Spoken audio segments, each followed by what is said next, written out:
이강인을 시험할 기회는 이번이 끝이다.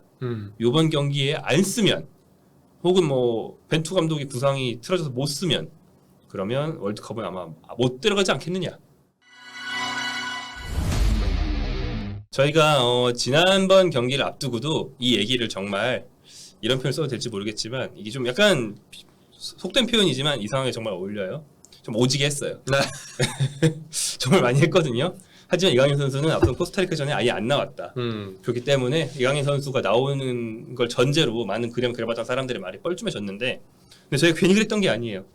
그 코스타리카 전보다 더 앞선 훈련부터 그렇죠. 벤투 감독이 굉장히 다양한 조합과 다양한 포진을 시험하고 있다고 자기 입으로 말씀하셨었고 그렇다면 그중에 이강인 기용이 포함되어 있는 거라고 관측도 있었고 뭐 후문도 있었고 짐작도 됐거든요. 네. 하지만 쓰지 않았어요.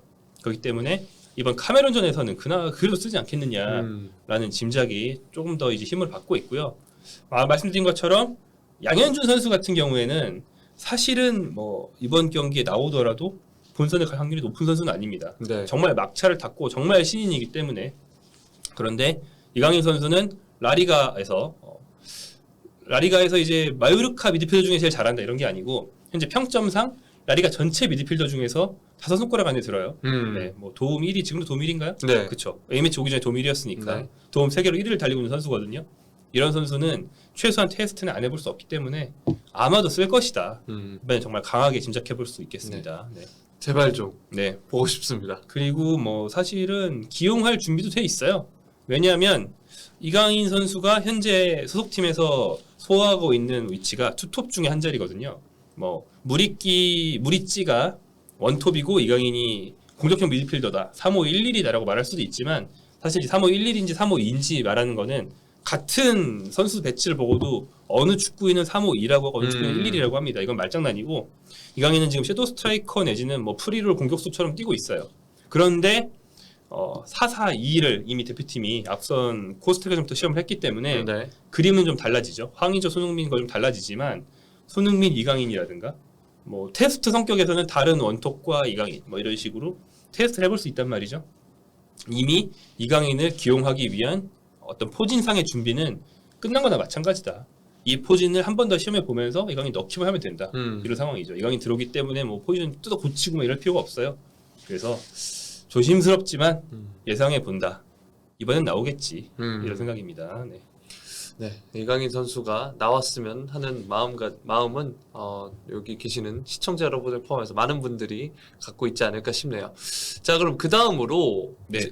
김정용 기자의 관전 포인트, 김정용 기자가 고른 관전 포인트 설명해 주시겠습니다. 이재성이 선발이라면 어떨까?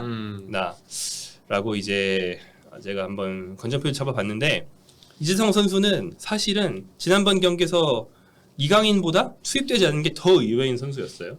이강인은 원래 대표팀 주전이잖아요. 벤치에 계속 있었거든요.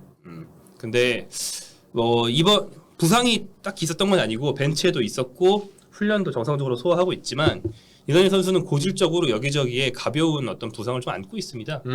소속팀이나 대표팀이나 약간의 관리가 필요한 그런 상황이고 보시면 소속팀에서 뭐 정말 정 급하면 뭐 정영기 풀타임 뛰게 하겠지만 이재성이 주전임에도 불구하고 소속팀 마인츠에서 정영기 풀타임 안 뛰는 거 볼 수 있거든요. 뭐 새로 들어온 포지션 경쟁자인 그 풀기니 선수인가를 시험하는 뭐 차원도 있겠지만 동시에 쓸 수 있음에도 불구하고 이재성은 꼭 선발로 나오면 정말 급한 경기 아니면 70분 정도에 빼요. 관리가 필요하다. 그래서 코스타리카전도 좀 빠진 게 아니냐라는 관측이 힘을 얻고 있는데 이번 카메론전에 이재성이 나온다면 제가 자꾸 이강인이라고 그러네요. 이재성이 나온다면 많은 것이 이 선수로 인해서 해결될 수 있다. 뭐 이런 전망을 해볼 수 있다는 것이죠. 네. 네. 만약에 4-4-2를 유지한다 볼 때 한국이 지난 코스타리카전 4-4-2에서 가장 아쉬운 게 뭐였냐면 여러 가지 있을 수 있지만 크게 두 가지. 중원의 숫자가 순간적으로 부족해지는 현상. 네. 기존에 4-2-3-1이나 4-1-4-2를 할 때는 중앙 미드필더가 3명인데 4-4-2는 2명이었어요. 네. 그런데 이제 정우영 선수가 여러 가지 장점이 있지만 활동 반경은 약간 좁은 선수다 보니까 정우영, 황인범으로 중원을 구성했을 때 황인범이 올라가고 정우영이 넓은 부분을 커버 못하면 중원이 비는 현상이 있었거든요. 이럴 때 이론상으로는 측면 미드필더들이 안으로 들어오거나 하면서 그 근처에 하프 스페이스 정도까지는 이제 커버를 해주면 좋은데 잘 안 됐죠. 네. 왜냐면 권창훈 선수는 공격형 미드필더고 황희찬 선수는 원래 공격수니까 네. 그런 게 익숙한 선수들이 아니거든요. 음. 이재성이 측면에 있다면 이 중원 커버 문제 된다. 보완이 된다. 둘째로 한국의 더 큰 문제는 풀백들이 수비 상황에서 앞에 있는 측면 미드필더의 보호를 받지 못하고 노출되는 현상 네. 때문에 우리가 좌우 측면이 흔들리면서 두 골을 다 먹었는데 이것도 이재성이 한쪽 풀백 앞에 있다면 수비 가담이 정말 능한 이재성이라면 이것을 보완해줄 수 있다. 그래서 이재성이 들어오면 코스타리카전에서 한국이 굉장히 심하게 노출했던 두 가지 수비 문제가 많이 해결이 됩니다.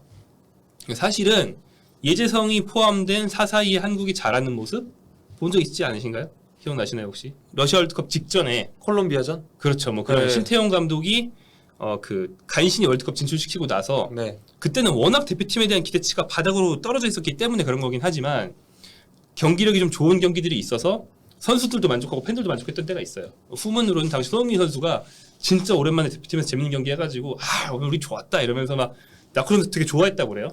그런 경기가 있었는데 그날 좌우 측면이 이재성 권창훈이었던 사사이였어요. 맞아요. 네. 맞아요. 약간 아틀레티코나 이런 요즘 사사이하는 팀들이 다들 측면에 중미 성향의 선수 쓰듯이 네. 이재성이 측면에서 중앙 수비도 보완해주고 중원 싸움 가담도 해주고 윙플레이 적절히 해주고 또 풀백이 오버래핑하면 뒤도 봐주면서 많은 역할을 해줬거든요.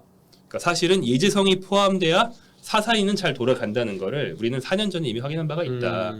그렇기 때문에 이재성만 돌아오면 갑자기 이것 괜찮을지도 이렇게 된다는 거죠.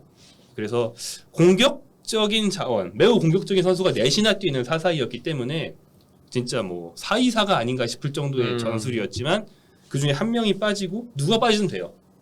왜냐하면 뭐 손흥민 선수는 어지간하면 안 뺄 거니까 그렇죠. 안 뺀다 치면 황의조 선수가 빠져도 황희찬이 공격수로 올라가고 왼쪽으로 이재성이 봐도 되는 거고 황희찬 선수 대신에 이재성이 왼쪽 볼 수 있는 거고 권창훈 대신에 이재성이 오른쪽 볼 수 있어요. 누가 빠지든 이재성이 들어갈 수 있거든요. 그러면 팀 밸런스가 한 번에 맞는다. 그렇기 때문에 이재성 선수가 이번 카메룬전에서는 풀핏이 된다면 그리고 뛰어준다면 사실은 똑같은 포진 선수 몇 명 안 바뀌었는데 갑자기 팀이 좋아질 수도 있는 것이다.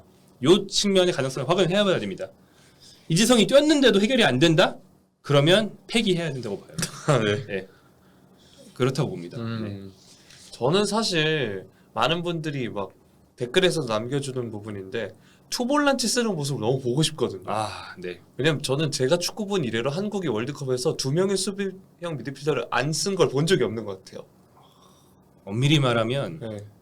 2002 한일 월드컵 때 유상철은 공격형 미드필더긴 했어요. 네. 하지만 매우 수비력이 좋은 그쵸. 공격형 미드필더였죠. 네. 근데 저는 이제 2006년부터 이제 제대로 본 거니까 당시로 본 뭐 이호 김남일 그 2006년. 네. 네. 2010년에는 뭐 김남일 백업, 기성용, 김정우 뭐 이렇게 썼고 기성용, 김정우였죠. 네. 그다음 뭐 아시안컵 때도 보면 이용래, 기성용.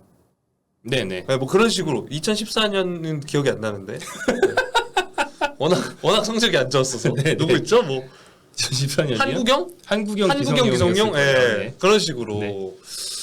그래서 손준호, 정우영 조합을 한 번쯤은 보고 싶은데 이번에도 결국에 코스타리카전을 보면 둘을 이제 같은 위치에 부품을 갈아 끼는 느낌으로만 계속 교체를 하니까 이번엔 좀 아주 잠깐이라도 보여주는 건 어떨까라는 생각. 동시 투입. 네. 손준호, 정우영의 동시 투입. 네. 그러면 4-4-2라면 황인범이 없는 거네요, 자리가. 그렇죠. 네. 네.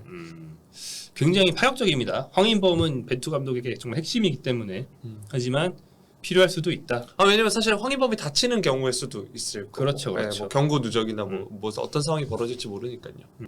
만약에 투볼란치를 쓴다면 저는 4-4-2는 어려울 것 같고 황인범이 공미이고 뭐 원톱을 쓰는 4-2-3-1이라든가 네. 뭐 이런 식으로 갈 것 같습니다. 뭐 가능한 얘기죠. 네. 사실은 그리고 측면에 이지성까지 놓고 이러면 정말 지금보다 훨씬 수비적인 전술이 바로 돼요. 그리고 벤투 감독이 그래도 4년 동안 한 가지 축구를 완성시키기 위해서 정말 똑같은 경기를 수십 번 했기 때문에 네. 이제는 어느 자리에 누굴 넣어도 그게 안 돌아가진 않거든요. 그래서 뭐 손준호, 정우영, 황인범, 이재성 동시에 다 기용하는 축구 충분히 가능은 합니다. 이론상 가능하죠. 그리고 그 질문이 어제죠. 손준호 선수 기자회견에서 나왔어요. 손준호 선수한테 어느 기자가 요즘 투볼란치가 많이 있는데 좀 염두에 두고 있냐 이렇게 물어보니까 손준호 선수도 그 가능성을 배제하지 않았습니다. 뭐 많이들 그렇게 얘기하시는데 만약에 기회가 주어진다면 자기한테는 손준호 선수는 이제 월드컵 가는 게 확정된 선수가 아니잖아요. 그러니까 자기한테 기회가 늘어나는 셈이니까 잘 소화해 보겠다라고 음. 반가운 뜻을 밝히기도 했습니다.